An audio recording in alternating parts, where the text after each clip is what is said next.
If you struggle with organizing your space, or even more common, keeping it organized, then congratulations, you're a human. One of the reasons I made this channel is because I know how a lot of engineering tools can help people with their everyday problems. Today, we're going to organize my garage with a tool called 5S.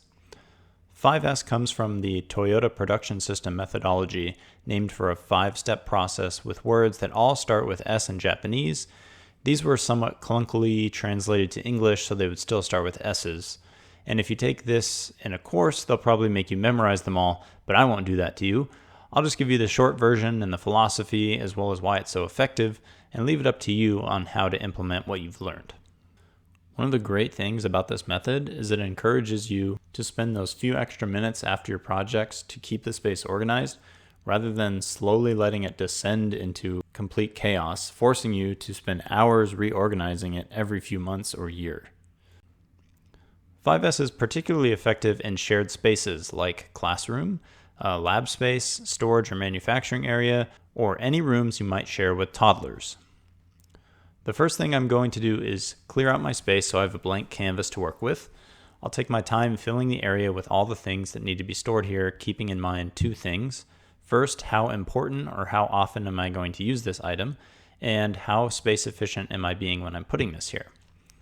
Items that are often used or heavy or need to be accessed quickly should be given priority, even at the expense of space efficiency. If it's a less often used item, put it on a higher shelf. All of these things are probably things you've done before, but because you missed the last S, 2 weeks later, all your hard work was undone. One common method is to use masking tape to tape off areas where everything belongs.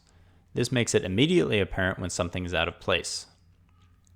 This is especially important in those shared spaces so that everyone knows where and how to put things back when they're done using them. I opted for this bright orange tape, and I just tape off all the items on the floor so we can all see if something's out of order. It's been several months since I filmed this, and I can honestly say even my 4 and 2-year-old are able to consistently put things back where they belong now, so nobody has any excuses. If you want to learn more about 5S, I've linked a useful resource in the description. I hope this information helps you keep your space organized, and I'll see you next time.